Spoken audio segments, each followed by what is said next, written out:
J'aimerais ce matin, pendant quelques minutes, partager avec vous la parole de Dieu. Le thème de ce matin, c'est moins se plaindre et plus servir. Moins se plaindre et plus servir. Tout à l'heure, Séverine notait le thème de cette semaine de sa parole pour aujourd'hui. Je voudrais dire simplement, j'étais pas au courant qu'il allait débattre de ce thème, mais on bénit Dieu parce que il y a sûrement une direction de Dieu pour la francophonie. Quelquefois, on est surpris de voir, quand on tourne dans les églises, d'entendre des pasteurs qui, quelquefois, prêchent des choses qui se rejoignent. Parce que je crois ce matin dans la direction de l'Esprit. C'est pas par hasard que nous prêchons, et je crois dans l'inspiration. Amen. Je crois dans l'inspiration. Combien croient dans l'inspiration ce matin? Il vaudrait mieux, avant d'expirer. Ce matin, nous croyons dans l'inspiration de Dieu. Alléluia. Moi, je suis quelqu'un qui croit aux prophètes, qui croit aux prophéties, qui croit au ministère de la parole, qui croit à ces choses-là. C'est écrit dans la Bible, et il ne faut pas avoir peur de le dire. Amen. N'ayez pas peur. Vous serez peut-être traité de mystique, mais c'est pas grave. Laissez faire ceux qui traitent de mystique. C'est que sûrement, ils ont un petit problème spirituel. Il faut les laisser. Il faut croire dans la parole. Jamais de risque quand vous vous appuyez sur la parole. Amen. Jamais. La Bible dit que Dieu répandra de son esprit dans les derniers temps, il répandra de son esprit sur toute chair. Alléluia, toute chair. Il vaut mieux que vous ayez des excès de croyance plutôt que des excès d'incrédulité. D'accord? La Bible dit que celui qui aime Dieu, il croit tout. Corinthiens 13, il croit tout. C'est pas grave si on vous traite de naïf. C'est bon, quand quelqu'un vous traite de naïf, dites Alléluia. Amen. Si quelqu'un vous traite de mystique, dites Alléluia. Ah ben voilà. D'ailleurs, quelquefois, je me rappelle ce chrétien qui avait des réactions un petit peu bizarres, on l'appelait le frère Alléluia. Parce que souvent, il disait Alléluia. Ah, n'ayez pas peur. Il vaut mieux dire Alléluia que dire Alléluia. Quoi qu'en ce moment, la France, moi je suis sûr qu'ils vont gagner la France. Ils vont gagner un billet de retour chacun. Je suis sûr. Dans tous les cas, ils ne sont pas à plaindre parce qu'ils ont un bon salaire. Même la dîme de leur salaire, ça nous permettrait de vivre longtemps, sans aller travailler. Et en plus, ils sont bien logés, il paraît. Alors, il ne faut pas les plaindre. Il ne faut pas les plaindre. Mais il faut se réjouir dans le Seigneur. Alors, ce matin, on va marquer des buts. Et cela, je peux vous assurer qu'ils vont aller droit dans les filets, si notre cœur est ouvert. Moins se plaindre et plus servir. Vous ne trouvez pas que plus on est installé dans un système de confort qui n'est pas négligeable et qui est utile, plus on a des facilités et moins on est zélé. On a l'impression que l'adversaire de nos âmes même arrive à nous voler le temps. Arrive à nous voler le temps. On n'a plus le temps. Et je crois qu'il faut être de ceux qui gèrent aussi leur temps. Sommes-nous de bons gestionnaires de notre temps? Ce n'est pas évident non plus. Et j'aimerais lire avec vous ce passage dans la deuxième épître aux Corinthiens, chapitre 12, verset 7. L'apôtre Paul, qui nous encourage par le Saint-Esprit, bien sûr, et qui dit « Et pour que je ne sois pas enflé d'orgueil, à cause de l'excellence de ces révélations, il m'a été mis une écharde dans la chair, un ange de Satan, pour me souffléter et m'empêcher de m'enorgueillir. 3 fois, j'ai prié le Seigneur de l'éloigner de moi, et il m'a dit, ma grâce te suffit, car ma puissance s'accomplit dans la faiblesse. Je me glorifierai donc bien plus volontiers de mes faiblesses, afin que la puissance de Christ repose sur moi. C'est pourquoi je me plais dans les faiblesses, dans les outrages, dans les calamités, dans les persécutions et dans les détresses pour Christ, car quand je suis faible, c'est alors que je suis fort. Impressionnant ce texte, qui va tout à fait à contresens de la mentalité humaine, du raisonnement humain, de la logique humaine. L'apôtre Paul ne va pas dire je vais me plaindre de mes faiblesses, chose que nous avons tendance à faire sur le plan humain, mais il va dire je me glorifierai, verset 9, je me glorifierai donc bien plus volontiers de mes faiblesses, afin que la puissance de Christ repose sur moi. C'est terrible, mais Dieu est obligé de nous faire passer par par l'entonnoir de nos souffrances et de nos difficultés pour dire il faut que tu apprennes à me donner gloire en toutes choses.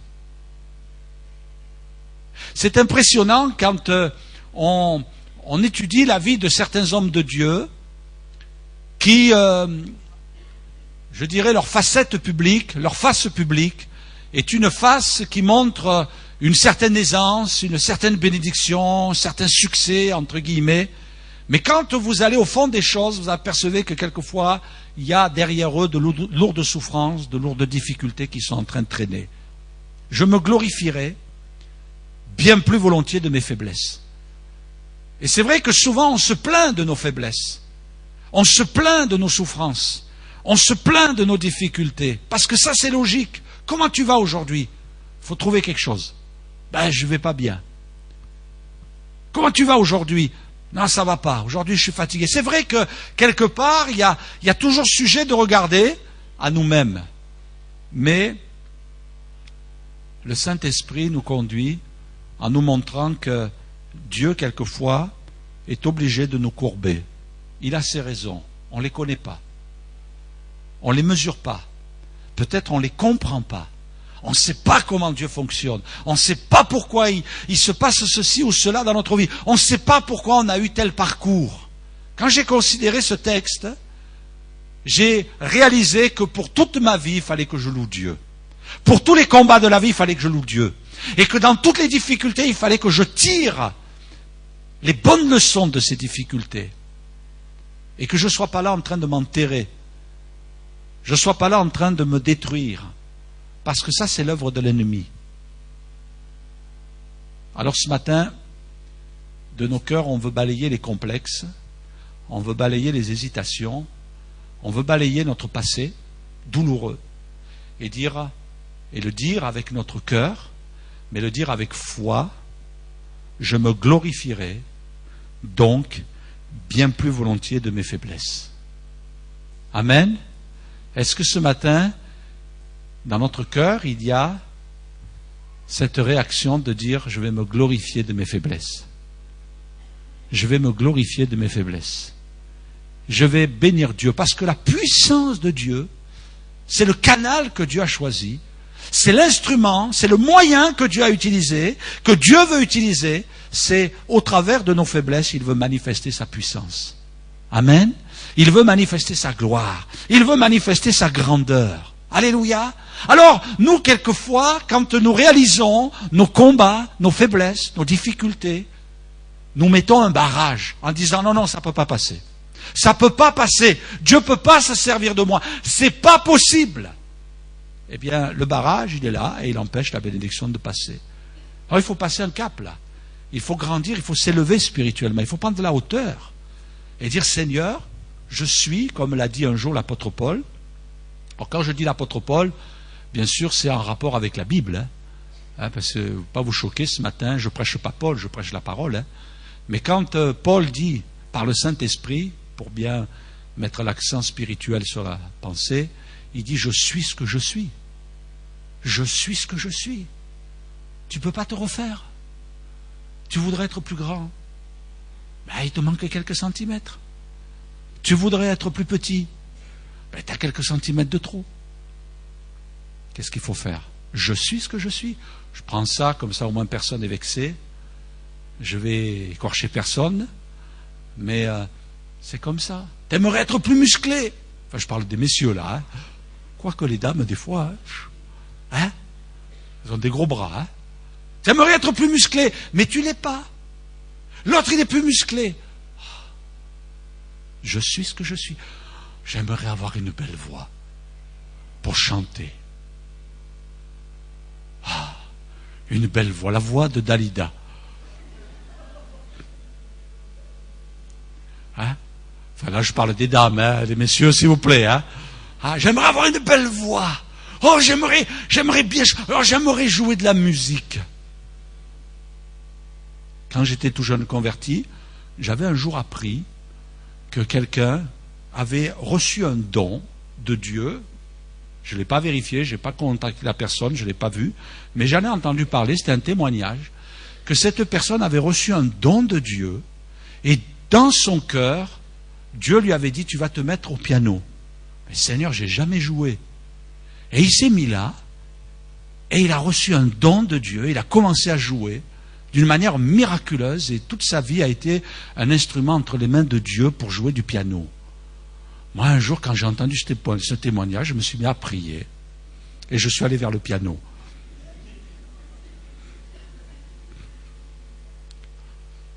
Les seules notes que j'ai pu sortir, c'est Au clair de la lune, mon ami Pierrot. Après avoir cherché pendant 1 heure. J'ai jamais pu jouer du piano. Je suis ce que je suis. Pendant des années, j'ai été complexé en me disant, Seigneur, j'aimerais bien ça, j'aimerais bien ça, j'aimerais bien ça. Et jusqu'au moment où le Seigneur m'a dit, mais je t'ai donné quelque chose, occupe-toi déjà de ce que je t'ai donné et laisse le reste tranquille. Et arrête de regarder les autres.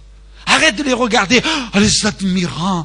Ah, si je pouvais. Ben, si je pouvais, mais tu as oublié ce que Dieu t'a donné. Je me plais, je me glorifierai donc de mes faiblesses, mais je ne veux pas oublier que la gloire de Dieu peut se manifester au travers de moi.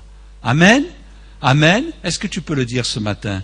Même Jésus sur la croix, dans un temps de souffrance terrible, extrême, on imagine la croix, les médecins, les scientifiques se sont penchés là-dessus, et ils ont essayé d'analyser exactement ce qui s'est passé dans le corps de Jésus sur le plan physique, psychologique. Ce qui s'est passé quand il était sur la croix, il paraît que c'est quelque chose de terrible. Il mourait par asphyxie. Ils étaient là exposés au soleil. C'était terrible. Les heures les plus chaudes de la journée. Et cette position était une des positions les plus atroces. On voulait qu'ils meurent par épuisement. Parce que c'était pas les clous qui les faisaient mourir, même s'ils étaient rouillés, hein. Mais c'était l'épuisement, il mourait par asphyxie. On sait que c'était terrible. Et que Jésus aurait pu se plaindre en disant, bon, j'ai fini ma mission, j'en peux plus, je suis épuisé. Mais là encore, il trouve la force de prier, il trouve la force de parler. Il parle autour de lui et même il va s'occuper de Marie, sa mère, pour qu'elle soit hébergée chez Jean. On voit Jésus s'occuper du brigand qui est sur la croix, un qui insulte et l'autre qui se repent. Et Jésus va donner le salut à celui qui est en train de se repentir. On est émerveillé, on se dit, Seigneur, c'est vrai, ce matin, je réalise mes souffrances. Quelles sont tes souffrances? Quelles sont tes souffrances? Mais rien ne t'empêche de voir la gloire de Dieu se manifester au travers de toi. Amen. Tant que tu es vivant, tant que tu es sur cette terre, eh bien tu peux le glorifier. Quelqu'un a écrit cet article, j'aimerais vous le lire. Votre attitude dépend bien de votre altitude. Ah, je trouvais que c'était bien dit, hein. J'aurais bien aimé que ce soit moi, mais ça ne va pas. Mon cerveau, il n'a pas fonctionné aussi bien. Votre attitude dépend de votre altitude. Tout dépend où tu en es avec Dieu. Parce que selon où tu en es avec Dieu, va dépendre aussi de ton état. Si vous questionnez des alpinistes sur leur ascension, ils vous diraient qu'il est impossible de faire de longues marches pour atteindre les sommets et accomplir les exercices périlleux de l'escalade sans être aidé et soulagé au fur et à mesure qu'ils montent par la légèreté de l'air. En effet, plus nous sommes proches du niveau de la mer, et plus l'air pèse sur nous.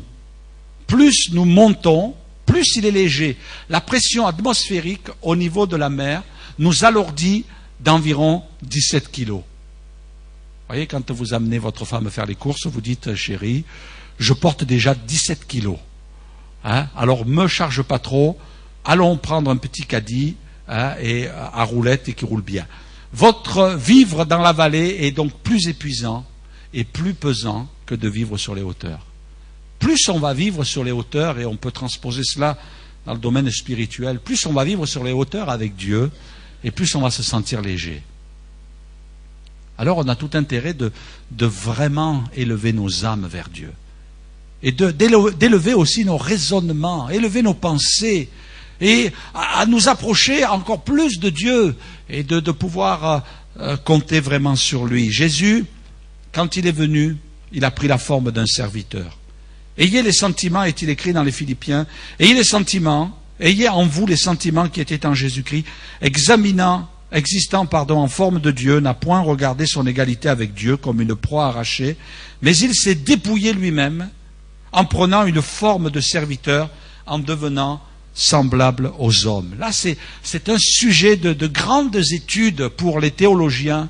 Il s'est dépouillé. Qu'est-ce que ça veut dire, il s'est dépouillé?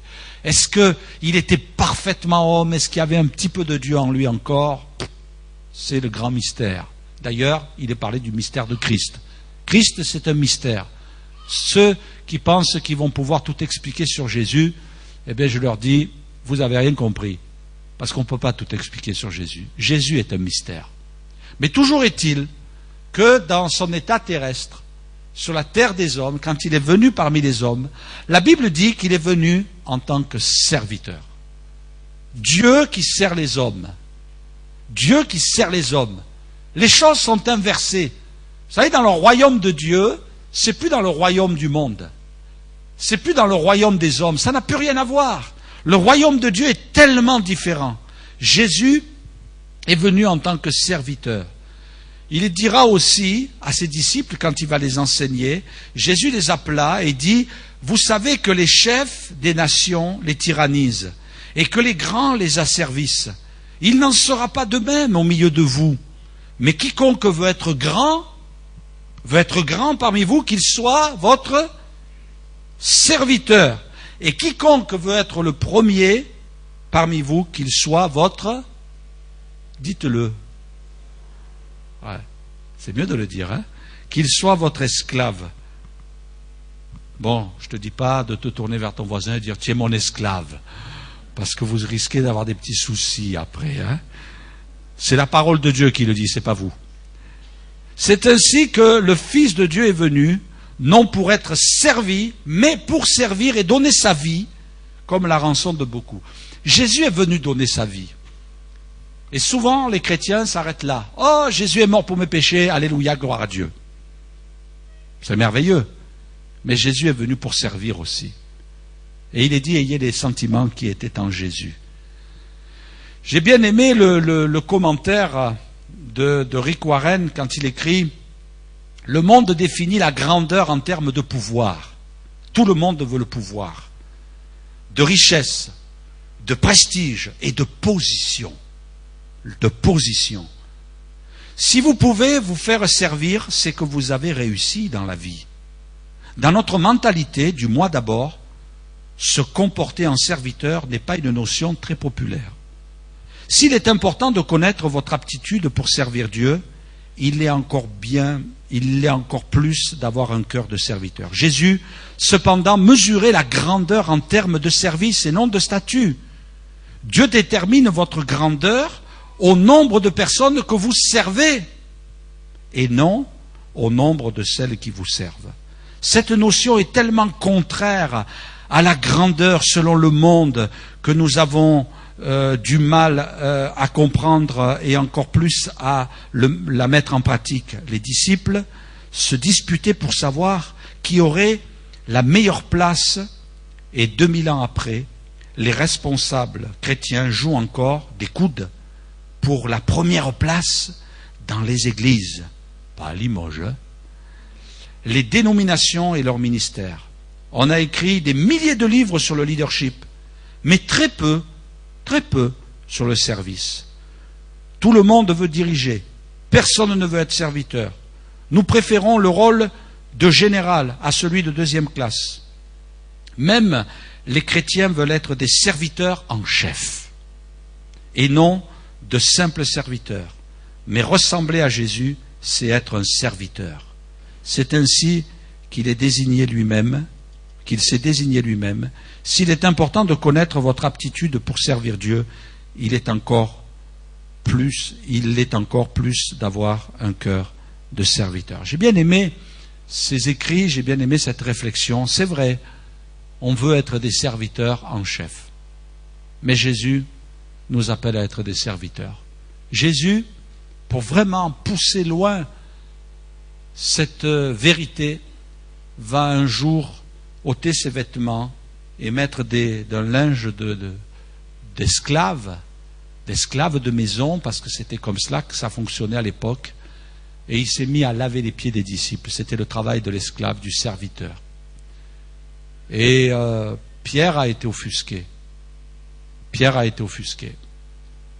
Mais le Seigneur dira, si je ne te fais pas ça, tu n'auras pas de part avec moi. Et il va se laisser faire. Et je crois que le Seigneur Jésus a pris cette position, cette attitude, parce que nous sommes appelés à lui ressembler. Il est venu comme un serviteur. Et je crois que quand nous sommes dans cette fonction de serviteur, on est dans l'Église pour servir Jésus et on le fait de tout notre cœur avec joie, sans complexe. C'est pas facile de servir. C'est pas facile de servir. Mais Dieu nous appelle à être des serviteurs. C'est son plan. Une église remplie de serviteurs. Une église qui va se servir, qui va servir ses frères et ses sœurs, et non pas qui va se servir. Souvent, modelés par notre monde, nous sommes devenus des chrétiens consommateurs. Nous venons consommer. Ce matin, on est venu au culte. Certains appellent le culte le fast-food de Dieu. On passe, on se sert. Et au passage, on prend la Sainte Seine. Et après, on rentre à la maison. On s'est servi. On s'est servi. Et même quelquefois, on va au culte, on dit « Oh, je vais au culte parce que je veux être béni. » On vient pour se servir. On vient pour que Dieu nous serve. On vient pour que les responsables de l'Église nous servent aussi. Il faut qu'on nous serve à la garderie. Il faut qu'on nous serve parce qu'on a fait le ménage à l'Église. Il faut qu'on nous serve parce qu'on a amené nos enfants au culte d'enfants. Il faut qu'on nous serve, c'est comme ça. Et si on ne nous sert pas comme on voudrait qu'on nous serve, on va se plaindre. On va aller voir le pasteur. On va aller voir les responsables. Et on va se plaindre. Ça, c'est facile de se plaindre. Facile de se plaindre. Et d'aller dire, oh ben il y a ça qui ne va pas. Il y a des gens comme ça. Je ne sais pas si vous en connaissez. Chaque fois qu'ils ouvrent la bouche, c'est pour se plaindre. Vous avez remarqué? Vous en avez comme ça dans votre entourage? Il y a toujours quelque chose qui ne va pas, et là, hop, ils vont bondir. Mais jamais pour dire, oh c'est merveilleux. On est content que l'Église est accueillante. On bénit Dieu pour l'équipe qui nous accueille. On bénit Dieu pour les gens qui sont là pour nous aider à bien garer nos voitures. On bénit Dieu. Oh merci. Mais qu'est-ce que je peux faire moi en retour? Même au fort de sa souffrance, Jésus a trouvé le moyen de servir. C'est une joie de servir. C'est un privilège. Servir Dieu, c'est être conforme au plan de Dieu pour notre vie. Amen. Transformé pour servir. En sortant de la synagogue, Jésus se dirige avec Jacques et Jean à la maison de Simon et André. La belle-mère de Simon était couchée, ayant la fièvre, et aussitôt on parla d'elle à Jésus. S'étant approché, il la fit lever en la prenant par la main, et à l'instant la fièvre la quitta, puis elle alla se reposer.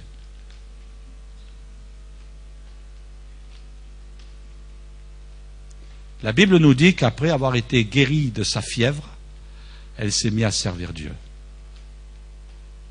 Puis elle les servit. Quand la fièvre vous a quitté, pas celle du samedi soir, quand la fièvre vous a quitté, qu'est-ce que vous avez fait? Vous savez qu'il y a des gens, quand le péché les a quittés, quand la grâce de Dieu s'est répandue sur leur vie, eh bien ils se sont mis à se servir. Où serions-nous si la grâce de Dieu n'était pas passée dans nos vies? Où serions-nous? Que serions-nous devenus? Peut-être on serait morts, peut-être on aurait mal tourné, peut-être notre foyer aurait parti en éclats. Où serions-nous? Dans quel état serions-nous? Mais le Seigneur nous a fait la grâce de nous bénir dans notre santé, de nous bénir dans notre travail, de nous bénir dans notre famille. Et qu'est-ce qu'on fait de tout ça?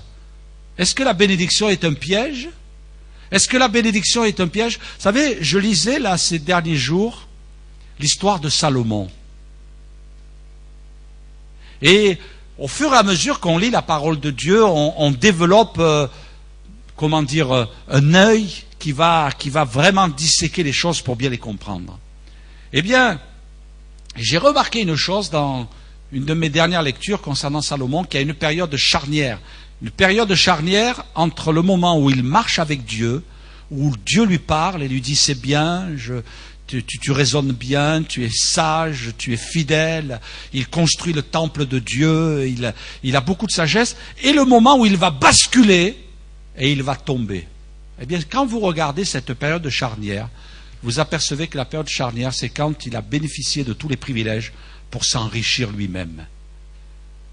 Il s'est fait construire un trône d'ivoire, il l'a recouvert d'or, il a envoyé des bateaux qui lui ont ramené des singes, des paons, qui lui ont ramené de l'or. On ne faisait aucun cas de l'argent à son époque, tellement il était riche.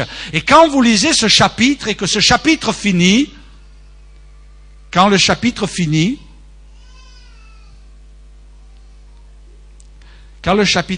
vous vous apercevez que c'est le début de la chute de Salomon.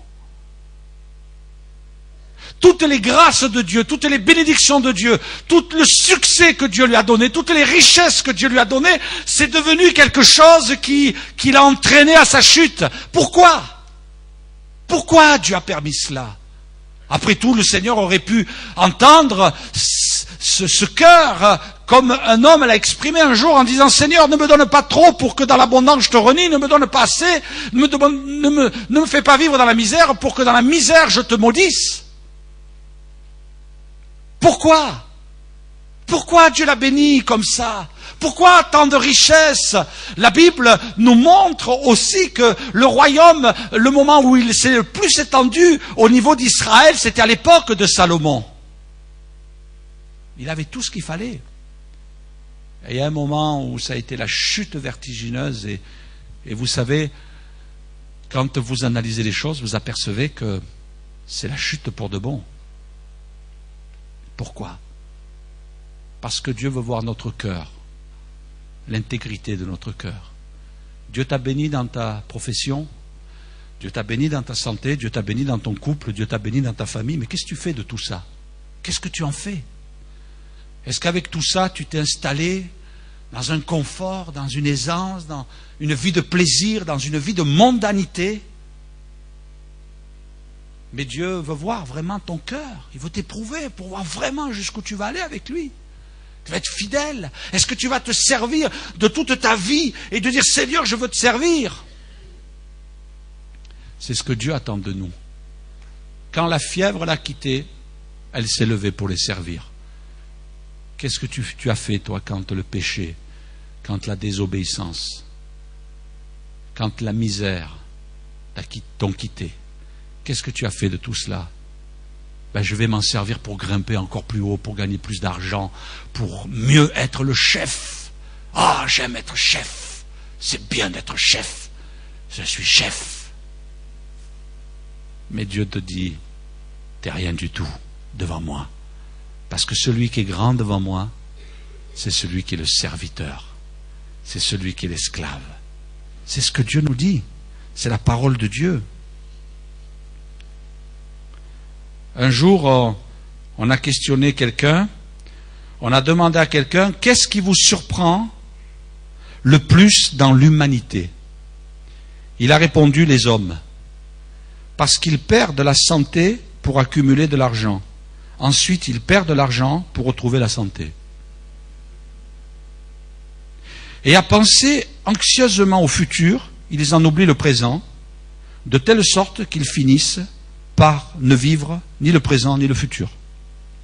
Ils vivent comme s'ils n'allaient jamais mourir et ils meurent comme s'ils n'avaient jamais vécu. Waouh! Chapeau! Mais c'est vrai. Est-ce qu'on peut dire l'inverse? C'est vrai. Reinhard Bonnke disait, il ne nous a pas sauvés.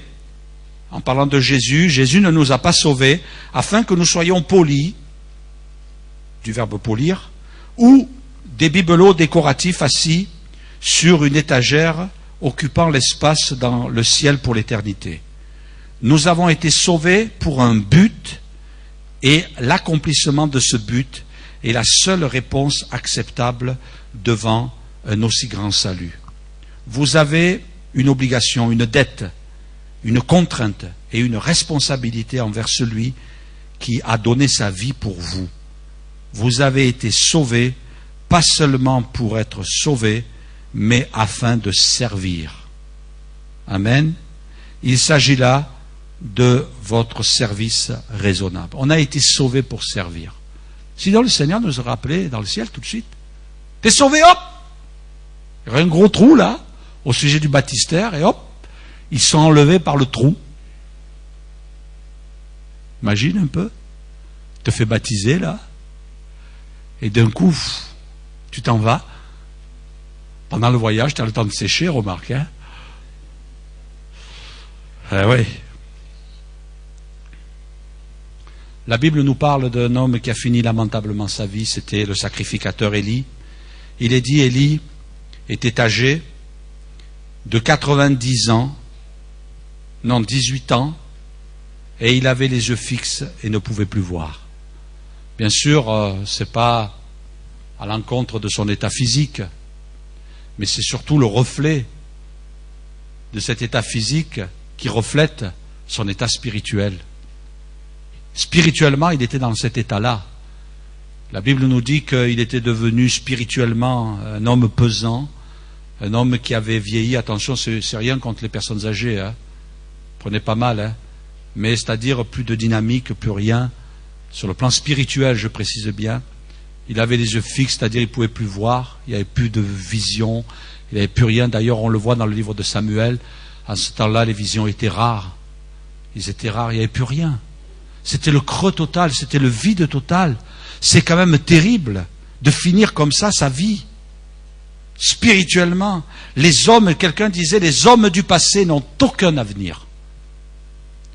Mes frères et sœurs, laissez-moi vous dire que notre mouvement, les Assemblées de Dieu de France, souffrent de ce que trop de gens ont les regards sur le passé. Moi, j'ai entendu des gens dire, de toute façon, Dieu va faire un réveil comme il y a 50 ans, 60 ans, 70 ans en arrière. Mais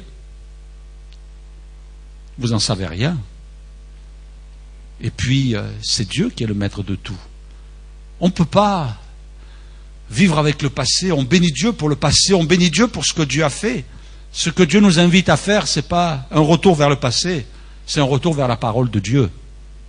La parole de Dieu, elle est plus importante que le passé.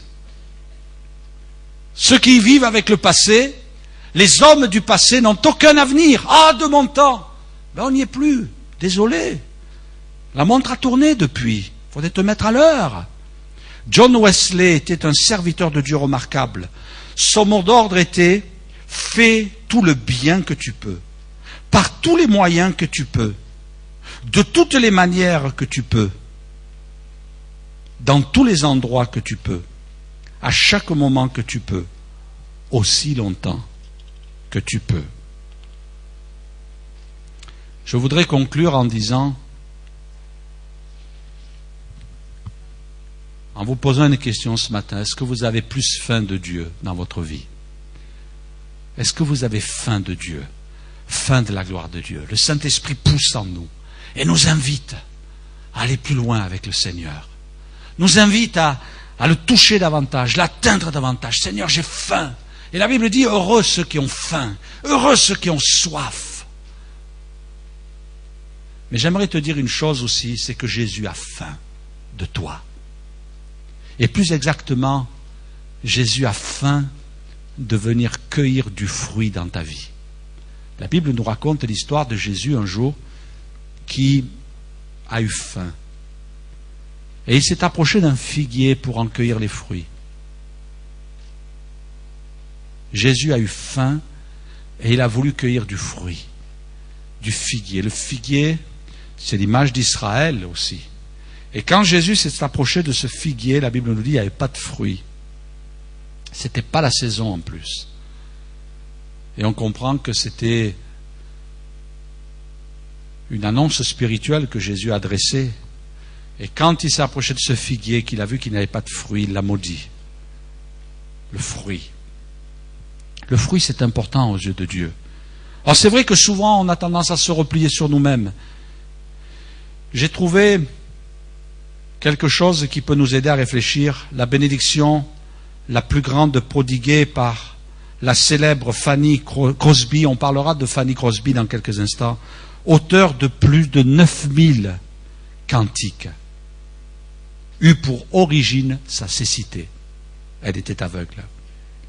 La contribution la plus grande de Bunyan, qui a écrit le livre Le voyage du pèlerin, fut le fruit de son emprisonnement. Quand je suis faible, c'est alors que je suis fort. Les compositions les plus sublimes de Beethoven furent inspirées par sa surdité. Plusieurs inventions des plus utiles furent découvertes lors de moments difficiles. C'est lors de ces emprisonnements que Paul a écrit ses plus belles épîtres que nous avons dans la Bible. Le don le plus grand du monde, le salut en Jésus, n'aurait jamais été possible s'il n'était pas venu par le moyen de terribles souffrances de la croix.